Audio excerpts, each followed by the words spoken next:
All right, so there's something a little different this week. We're gonna have a kind of a movie review. The band Ghost, I'm sure everybody's heard of them. They put out a limited release movie called Right Here, Right Now recently. It was only supposed to be 2 days, but they ended up doing four due to ticket sales, I'm assuming. I went to see it on Saturday. Jason seen it on Sunday. It is a 2.5 hour long movie with live footage that was filmed last, I think it was September at their Los Angeles shows. If you've seen the movie, you know why I said that. Anyways, it's also got a lot of story involved with Papa following the YouTube story. If anybody's familiar with that, this continues that and comes to a conclusion of Papa 4 here. If you don't want any spoilers, you probably should fast forward a little bit because we're just going to talk about it. And if it spoils it for you, it's too damn bad. You got your warning right there. So, Right. It really shouldn't be spoilers because if you didn't get to see it this weekend, you ain't seeing it anyways yeah, until they maybe release it later. But unless you're pirating it somewhere or whatever. But yeah, fast forward if you don't want to know what happens to Papa 4. Anyways, so it kicks off. It gives you a slight little backstory into the Papas and where they are now. And it what is it, like a meteor or TV falls into the stadium, if I remember right, into the Kia, was it the Kia Forum yeah, in Los Angeles where they did these two performances. And then we get a little bit more story. And then they immediately go right into music footage from the shows. And the first thing I notice is this is very, very high quality cameras. I don't know if I've ever seen a concert filmed so well with cameras like this. Like even professional film footage of like Metallica and stuff, I don't think has ever looked as good as what this did. no, it looks like you're standing right next to him on the stage. Yeah. It's insane. It's absolutely, absolutely incredible. But we're not going to break down the entire movie. I just want to talk about a few things about it though. Like the majority of it is built around this final show here in Los Angeles, and Papa's mom and ghost of a dad is trying to get him to do the crucifixion pose and end his time as Papa with the band and move on to other things so they can move on to another, Papa 5 can come in. So there's a lot of that backstory going on in between. Like when he's doing costume changes in between songs, he'll go backstage and talk to them, and it progresses the story along that way. I thought it was a very creative way to progress the story along by doing little scenes like that. And it made me wonder, like, how much of that backstage area is what they actually have behind the stage, because you can see the entire backdrop to the stage behind them. I'm sure they filmed this at a different time than the actual show, but like, is that what their backstage looks like? And is the lady that does the costume changes, is that really his costume lady? And is that really his tour manager that comes out later on and does the leaf blowing and stuff? I would say that probably is. It's that kind of was cool. probably his way of kind of paying homage to them, like for all the hard work that they do. I think so. I Yeah. mean, we seen them come out on the stage, so unless they film that footage afterwards or something, I think that was legit. I think that was them. Well, I do want to say I think they filmed the two shows, but then I think there's also more footage in there with nobody in the arena. I think they were also filming like close-ups and things like that on stage when there was nobody there. Maybe Oh, like okay. sound check type stuff. It did kind of feel like that to me. The way, I don't know, just the way the cameras were placed and stuff. Feels like there would have been fans in the way if they would have done it during the show. And just how many different angles they had of each thing. Like how many cameras do you have? But you're not seeing cameras on the cameras. You're not seeing Right. camera guys anywhere. So it's like there's a lot of different footage being used here. It's very, very well edited and put together. I did like when they were out on stage, there was a lot of back and forth between Papa and the main guitar player, where the main guitar player is trying to like take the spotlight, Yeah. doing solos and literally stepping right in front of him and stuff. Like, Yeah, it was pretty funny, and he didn't hesitate to call him out on it. He's like, "Go ahead, since you fucking stole my thunder." It was pretty funny. it is, and it's a pretty long movie too. It's 2.5 hours long. It's like, so how long was that show? Probably like 2 hours. Yeah, because There's some backstory, but it's not like a lot of backstory. no, it's mostly live performance. So yeah, it was probably 2 hours.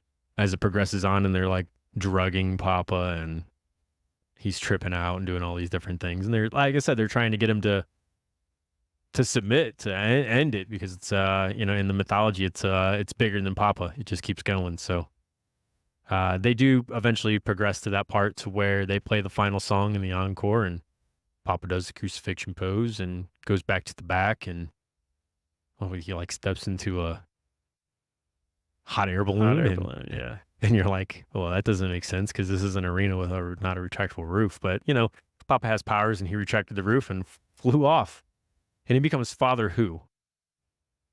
Oh man, Do you remember the name? no. He becomes the father. So his mother actually dies. She's poisoned, not Papa. You think Papa's being poisoned the entire time, but it's actually his mom. And then he takes her place, and he's now Father something.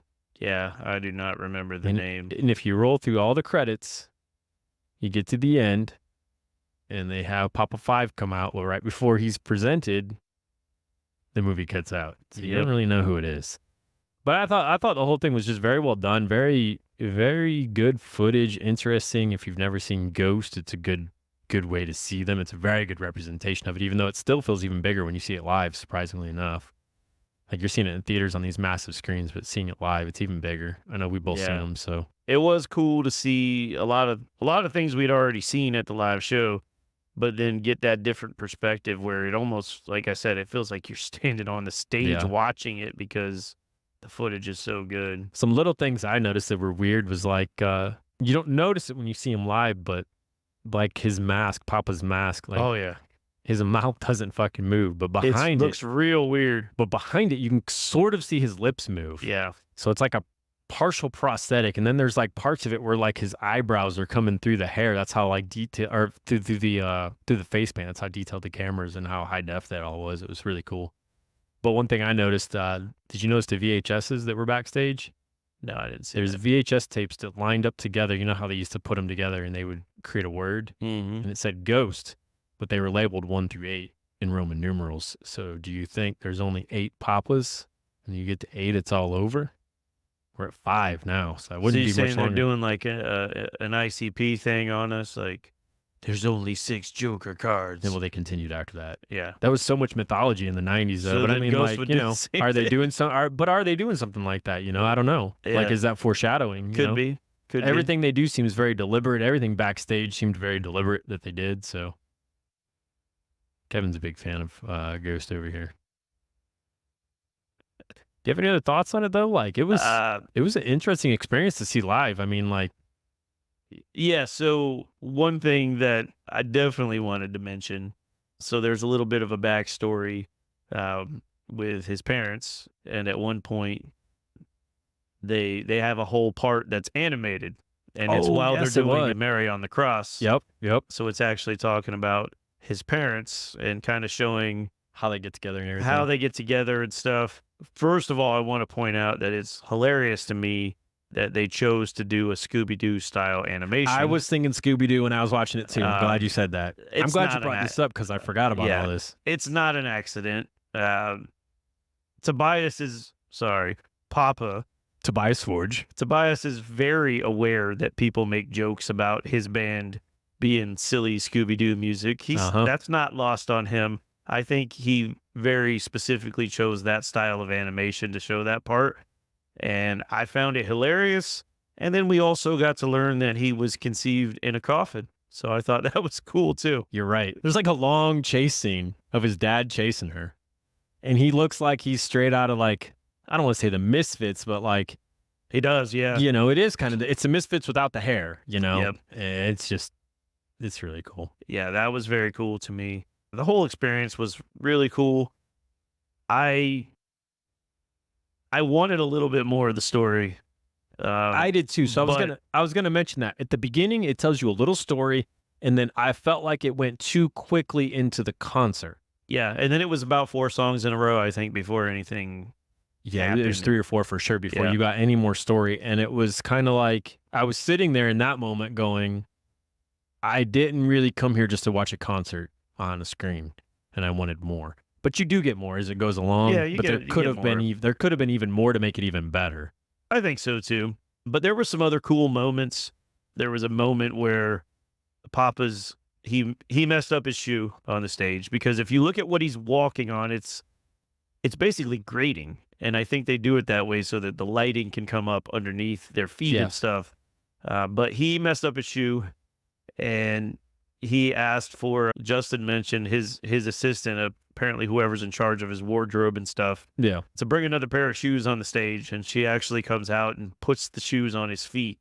And you're kind of watching at first and you're like, what a dick. Like, really? He's going to make this lady like bring him shoes and put them on. And then you kind of watch and you start to put everything together. And he praises her for everything that she did. And he said, look, I got to do this stuff to make sure that I'm safe and I don't get hurt. Yeah. And when you look at what he's walking on and the type of shoes that he's wearing, then you realize, okay, that was kind of important. Yep. He could have been really hurt if he didn't do that. Well, and so much Papa personality comes out too. Like he's a very likable. It reminds you of what was that movie? In the Shadows, something Shadows. It was like a Johnny Depp type. Oh, I know exactly what movie you're talking about. Like, where it's like that kind of, there's a comedy aspect to everything that he's doing too. You know. Yeah, and it's kind of a dark dry comedy. Yeah. It's like a dry, like, you know, yeah. Yeah. Yeah, it was really cool. I also think that it's a very Danhausen comedy, if you know what I'm talking about. The shoe thing, like with the safety, I think that it tied in with the plot. Because if you think about it, he was so concerned that he was going to be killed off. Yeah, they were trying to off him the entire time. That's what it seemed like. Yeah, his safety was extra important to him. He did not want to fall on the stage and have some kind of unfortunate accident. So I think he took a real life experience and tied it in with the plot of that movie. Yeah.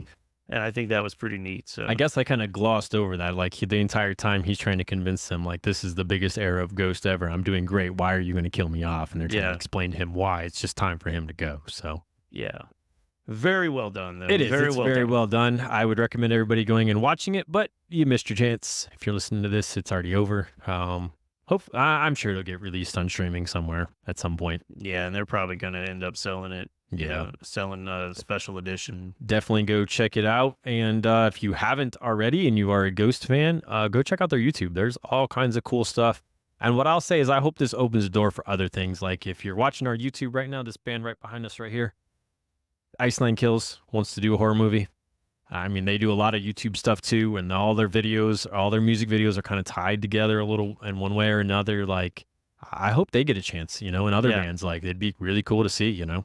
These bands that do, like, and the way Ghost did it, it was all built around this one show. So a lot of these bigger bands do a story with their shows.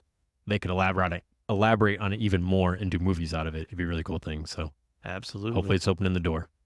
Ghost right here, right now. Not going to put a rating on it, but it was really fucking cool.